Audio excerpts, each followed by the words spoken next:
Hi everyone, Materim here again with another narrative battle. And we've got another unusual one. Tonight's battle is going to be the Empire versus the Warriors of Chaos versus the Beastmen in a 1750 point battle royale scenario from the Big Red Book. So all three of us will be taking our turns simultaneously as per the rules of that scenario. I'll explain it a little bit more in depth after we get through the narrative. So without further ado, here we go. The past days had been a fury of battle, with small ambushes striking at Anya's raiders, testing them for any possible weakness. The warriors relished in these skirmishes, but blood was not the only thing they required to sustain them here. Supplies were running dangerously low. The path to Longningsbrook was all but lost now amidst the chaos of the past few days, with her warriors trudging through the dark forest and the beastmen in close pursuit. The time had come for replenishing all that had been lost in the long march. Anya sat by the fire alongside some of her warriors, including her most trusted aspirant, champion Balgruf, eating what few scraps of meat remained as they awaited the return of Durian and the hunting party. She was bruised and bloodied, but each trickle of blood had only served to fuel her fury and determination. The beastmen had been worthy opponents, but they would feel the bitterness of defeat once her raiders could return at full strength. She snapped the bone she had been gnawing on in half, tossing one half to Balgruf before slurping down the marrow, when a call came from the pickets at the camp's furthest edge. The hunters had returned. She tossed the bone into the fire and jumped to her feet, Balgruf mere steps behind. Durian approached from the camp's edge along with his hounds. With a wheezing cough, he spoke. "Mistress, I return with promising news." Anya glared. Her near-empty stomach made her quite impatient. "On with it," she snapped. "There is a force of Imperials only a few hours ahead near Hart's Run. They have encamped and made preparations to provide relief to the villages surrounding Longningsbrook. It seems we are closer than expected." Balgruf scoffed. "And what do you suggest we do, Imperial fool? Beastmen still bay at our heels. If we engage these men, they will take advantage." Anya barked at them both. "Enough! We do not have time to argue. Balgruf, you will take some of the hunters and bait the beastmen to the west of the Imperial encampment. You will make sure they follow. We will move around and attack from the east. Once the beasts see men to fight, they will fight. We will take everything we can and make the beasts pay in the process. Get the raiders up. Tell them bloodshed awaits, and after that shall feast." Balgruf glared at Durian a moment, then slammed his armored fist against his chest in salute. "Yes, mistress." Balgruf then turned quickly and called the hunters to him. Durian watched Balgruf leave and then turned back to Anya. "This plan is too hasty, mistress. We should—" Anya grabbed Durian by the gorget and pulled him towards her. "Shut up! I am master of this hunt, not you. We require food now. You were supposed to have led us to Longningsbrook. You have thus far failed us. Now we have an opportunity, and we must take it. You are not a snowmane. You and your men are tools to serve me, nothing more. Do not think you are my counsel. Do you understand me, Imperial?" Durian let out a choked, wheezing sound. "Yes, mistress. I understand. I will gather my men." "Good. Tell them to gather wood. Too long have we gone without proper offering to the blood god. They will construct a shrine, and we will carry it with us." Durian simply nodded, clashing his swollen fist against his armor as Balgruf had done, before turning to gather his men and prepare for battle. Okay, and here is our battle. Now, the way this scenario works, you'll notice in the center of the table is a small encampment with the entirety of my Empire force in it. And the other two are on different sides. The way this works is I, being the middle person, had to set up my entire army within a 2-foot by 16-inch square in the middle of the board. And then the other two players got to roll off to choose their sides. Now, you can't quite see them here, but in the center of that there's a griffin statue that has a little white marker on it. There's also a white marker next to the building in that village that is the topmost. And there's a third marker under where the Warriors of Chaos have deployed. Each of those markers is one of the objectives for this game.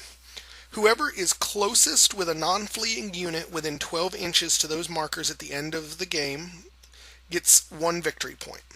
If you kill one of the other enemy force's generals, you get 1 victory point. And if you keep your general alive, you also get 1 victory point. Whoever has the most victory points at the end obviously wins. Now, the other thing that is very strange about this is because there are 3 people, instead of taking turns, they combine all the turns into 1. So movement is done, starting with me. I'll make all my movement, then the Warriors of Chaos, then the Beastmen. Then during magic phase, I roll once, and that determines the power and dispel dice of each person.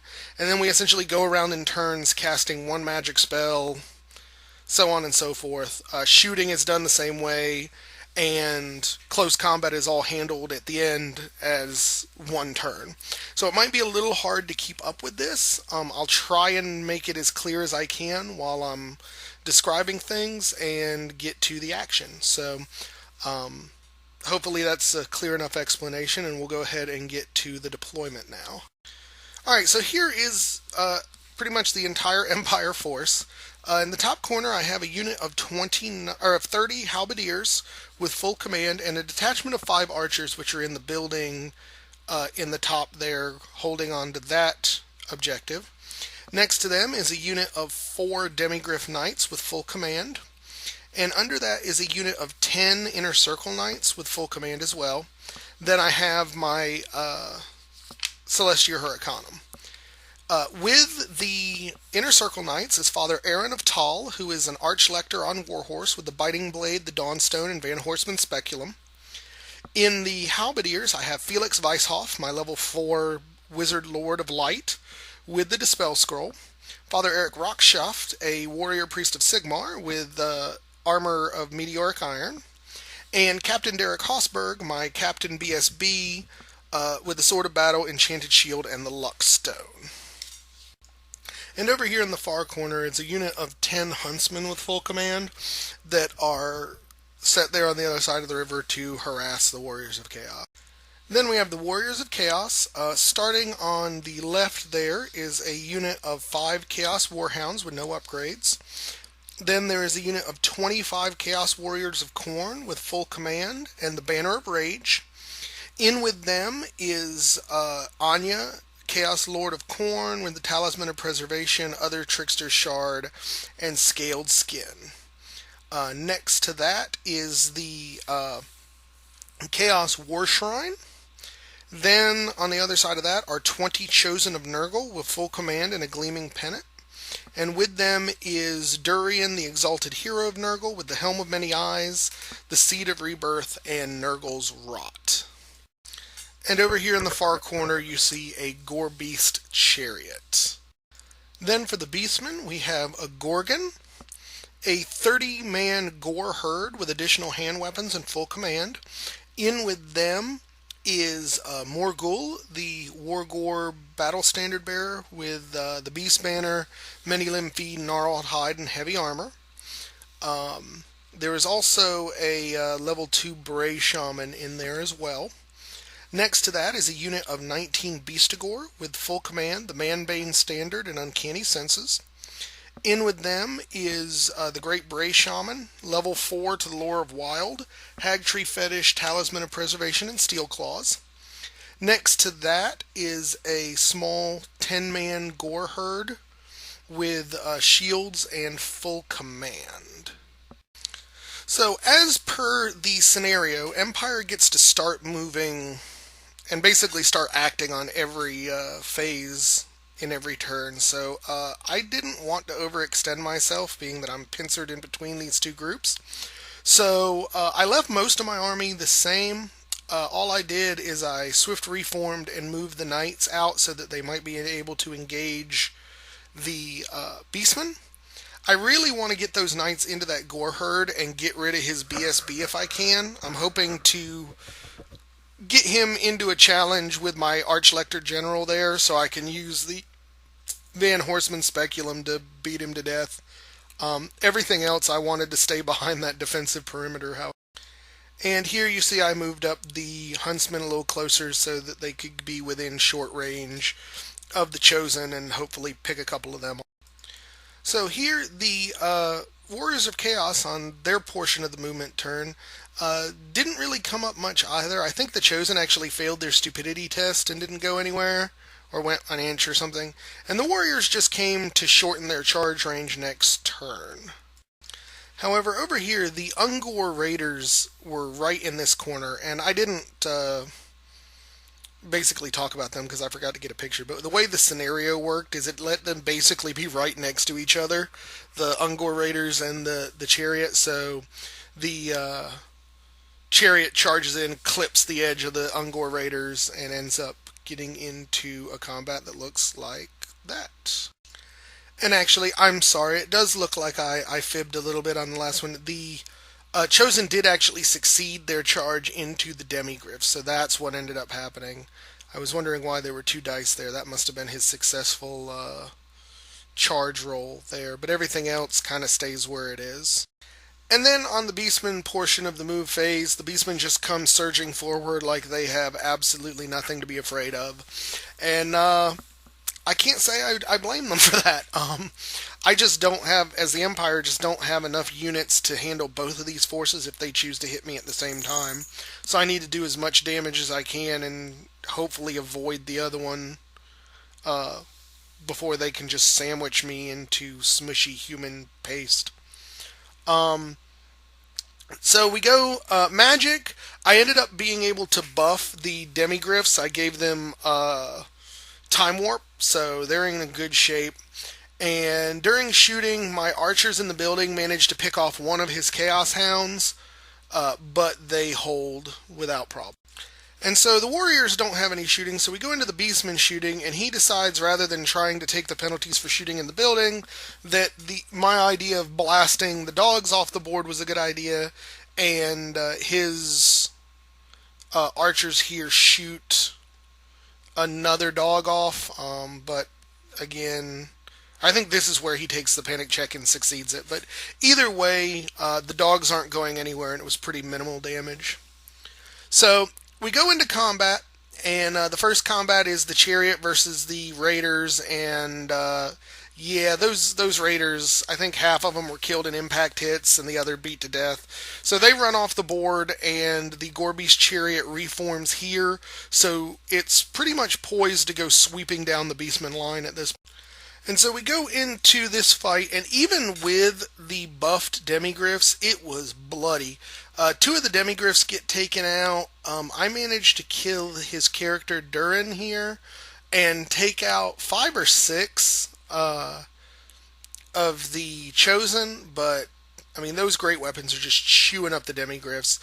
I think I lose combat here, but I managed to stick, which is awesome because now I can come in on his flank with the Halberdiers, and I'm feeling pretty happy with that, actually. So we go into turn 2, and my knights end up getting the charge into his Gore herd with the BSB in it, just like I wanted. Now they pretty much, I knew I was kind of in trouble because they opened themselves up to a flank charge from the Gorgon, but at this point I just want his BSB to be gone because I know the Beastmen can have some leadership troubles, and if I can get rid of that reroll, I'll be pretty happy. I also slam a charge into the side of the Chosen, and my archers come up here to redirect the Warriors a little bit. And what I didn't even think about was the fact that the War Altar can charge, so I left myself just a stupidly good flank charge for him there. So I didn't even realize this until he starts to move. And as you see, the during Warriors of Chaos portion of the move phase, he slams the Warriors into my archers, slams the the War Shrine into the flank of my Halberdiers, and now I'm thinking, I'm not so happy with that. I really need to get a good magic phase to buff the Halberdiers here, because I really don't want them to still be facing this way when the Warriors just eat through those archers. And then you see over here the Chariot slams into the next unit of Beastmen on this flank. I think the Beastman player chose not to flee because he was afraid that the Chariot would redirect into the side of the Bestigors, and he didn't really want to run the risk of having a bad turn with them and being able to get smashed. So during the magic phase, I managed to get the time warp off on the halberdiers again, or on the halberdiers this time. I think we pretty much hold everybody else's magic. So by the end of the round robin, I had 2 dice left, and I decided just to throw them at the Storm of Shemtek, which is the bound spell in the Hurricanum, and ended up hitting the Bestigor herd with it, and it did. I think it did 3 kills because it was like a 3/6 stone thrower, is what it ended up resulting into on a direct hit. So I was pretty happy with it. So we go into shooting, and my huntsmen are at the very tip edge of being able to hit these dogs and shoot like freaking elven snipers and end up taking out 2 more of them. I think the last one still succeeds his break check, so he's hanging out there. So we go into combat, and of course the chariot slams through another group of Ungors, or whatever they are over there, with taking no damage to itself. And he ends up overrunning a little bit, but he rolled really, really bad, and ends up where you can see him there. So then we go into the night fight. Now, I gotta admit, I played some dirty pool and basically goaded the Beastman opponent to have his BSB fight my general. And that's particularly important to note that we all play with closed lists, so he didn't know I had the Van Horseman Speculum. So I used that and beat the hell out of his BSB, so killed him in the combat.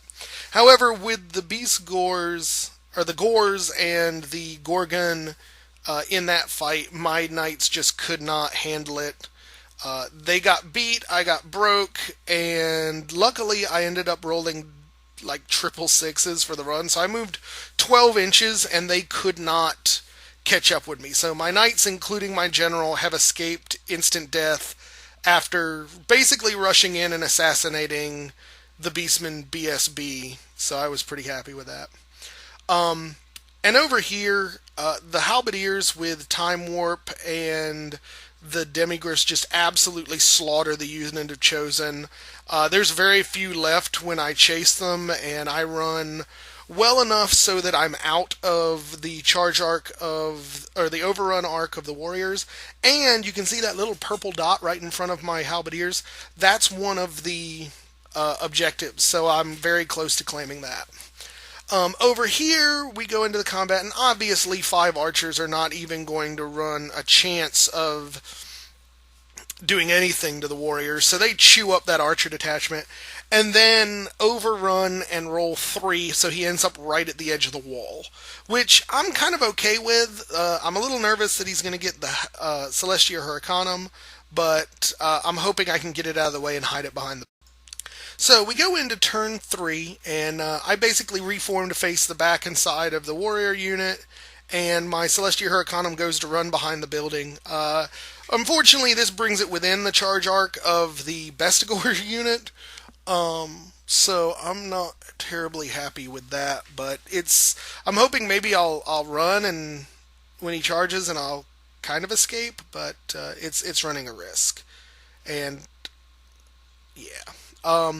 So over here, the chariot finally gives off beating on the Beastmen and is coming over here to help the last of the warrior unit deal with the Empire force surrounding it. And then over here, the Bestigors charge the chariot. It flees through the building, fails its dangerous terrain test, takes 5 wounds, and dies. So, free points for the Bestigors, and now there's nothing stopping them from running in the center of the little Empire village there and laying claim to the 2 objectives, or at least the 1 objective that the Warriors of Chaos is not already claiming.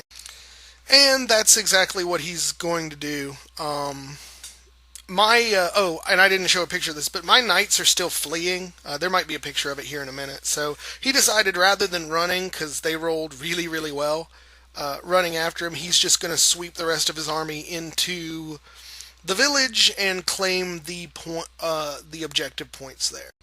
Yep, and here it is. This is where my knights and general are. They're sitting on top of the wall. We had to move it, but they're just about to go splashing in the river, which is not going to be fun. So I don't recall what happened in Magic, but there wasn't any shooting left. So we go straight into movement on 4, and my demigriffs slam into the front of the Warriors of Chaos unit there. My halberdiers turn to the side and try to run out of the way, and that was stupid, frankly.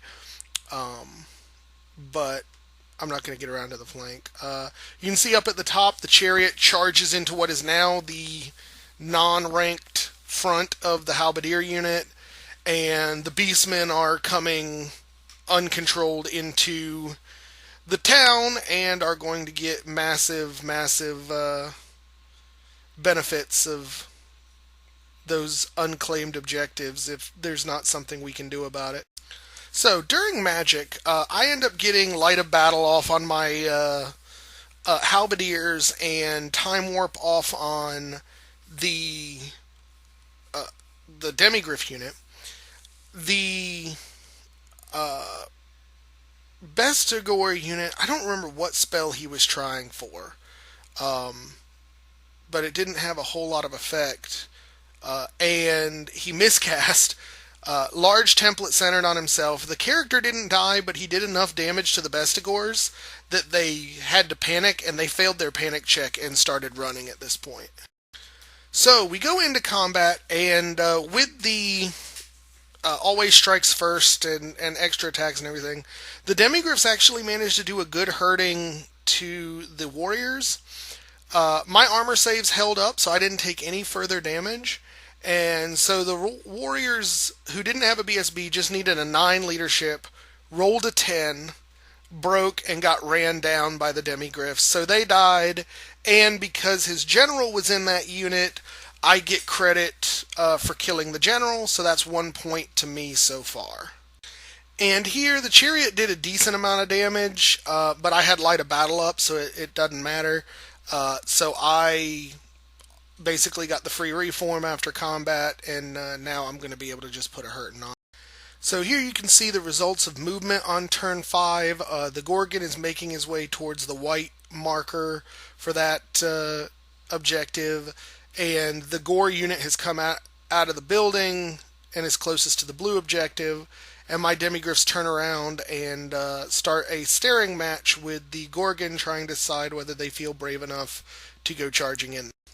And on the side here, my general and the knights finally rally, so they actually have enough time to go skirting around the corner there and maybe even contest the white objective marker with the Gorgon. That's at least going to be my plan at this point. And the Beastigors here manage to rally and turn around to face the fight again. But at this point, there's only one more turn of movement here, so they really aren't going to get into anything except maybe some magic here in the next. So magic, I rocked again. I think I got Time Warp on the halberdiers again, and they just ate the chariot for lunch. So with that, the Warriors of Chaos have been tabled. And so now there's one last turn between me and the Beastigors to get some final objective points. So you see part of the story of the movement phase from here.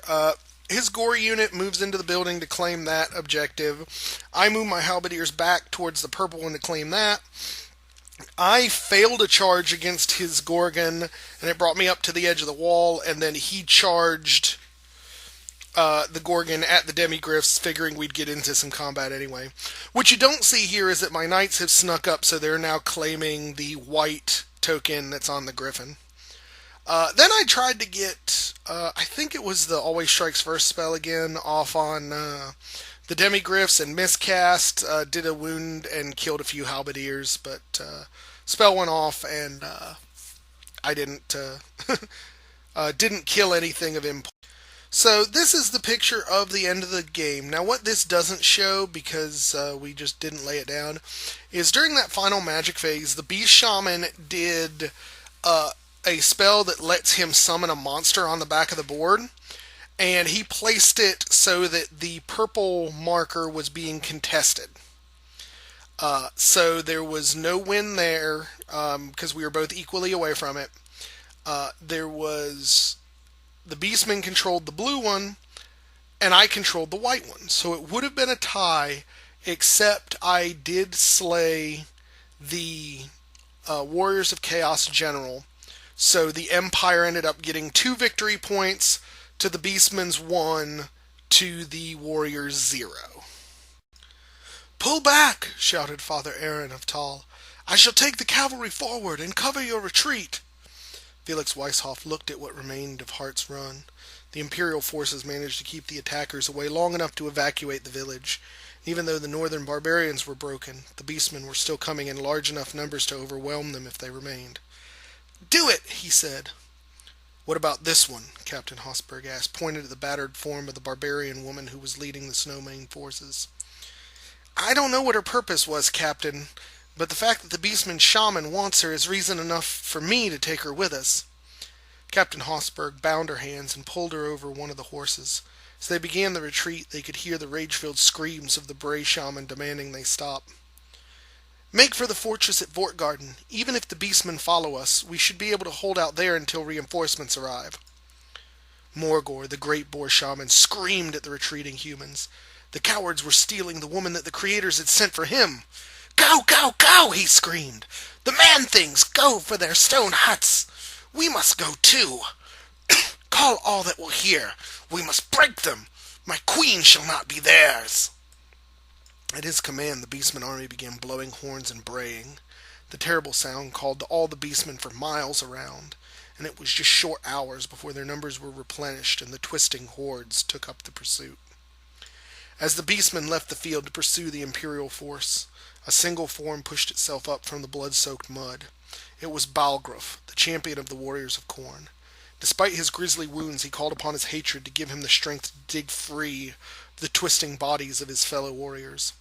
Balgruf wished for revenge for the insult that the Empire had given to the Snowmane, but he knew as brightly as his rage flared, it was but a candle to that of Angvar once he had learned of the Empire's gall at taking Anya as a battle slave.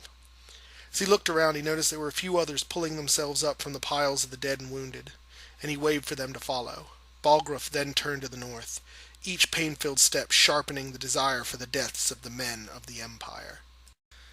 Alright, so we had a pretty big victory for the Empire, and I have to say it was a unexpected one. I was expecting to get the Empire smashed in between the Warriors of Chaos and the Beastmen, so the fact that I pulled this one out made me very happy. I think I gotta say 90% was due to magic. I managed to dominate the magic phase pretty much all 6 turns, and it let me get the crucial buffs I needed to keep my characters my units going in those combats. So I definitely think that was absolutely crucial. This is a very strange scenario, mostly just because of how it combines the turns into like one mega turn for everybody. So you really have to, like, your spells don't last as long. You have to worry about counter charges happening immediately. And it can get really out of hand if you're not paying attention. But I thought it was fun. The Beastman player thought it was fun. I can only assume that the Warriors of Chaos player did not. And the reason I say that, and this leads into some bad news in general for the narrative and the future of it at this point.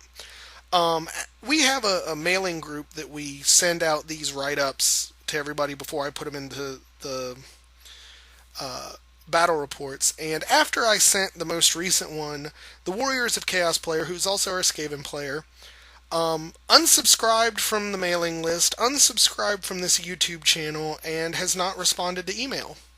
So, all I can assume is that he was not happy with the way the scenario was going for his characters, and has chosen to drop off the planet rather than continue playing. So, I guess that's going to change up where the narrative is going from here. And we won't have. I mean, the Warriors have been a pretty big part of it, so that's going to change some things certainly. The Skaven we're pretty much ignoring since they only got into one fight, so they're going to kind of disappear into obscurity. As far as the Warriors go, the best thing we were able to decide between the rest of our players is that the Snowmane tribe is just deciding to return to Norska and letting things proceed without them from here. So it's definitely going to change up the narrative, but if that's the way it has to go, that's the way it has to go. So I hope you all enjoyed this battle. Please like, subscribe, give any comments you need to below. And if you happen to know anybody who is in the Jamestown, North Carolina area in the good old US of A, who is looking to get in on some narrative battles, we looks like we have some room around our table now. So please leave any comments to that effect below as well, and we'll get to them. Hope you guys enjoyed this one, and we are cooking up a big one for the next story here. It's going to be a fun siege game, so we're really looking forward to that, although it is going to be a couple of weeks because this next week nobody's going to be able to get together. I will be doing a game with one of the local tournament players, so I'm probably going to get my tail kicked. But I always like getting my tail kicked by him because I learned something. So hopefully you guys will be around to enjoy that one as well for next week. So thank you guys for watching the video. I hope you enjoyed, and we'll catch you next time.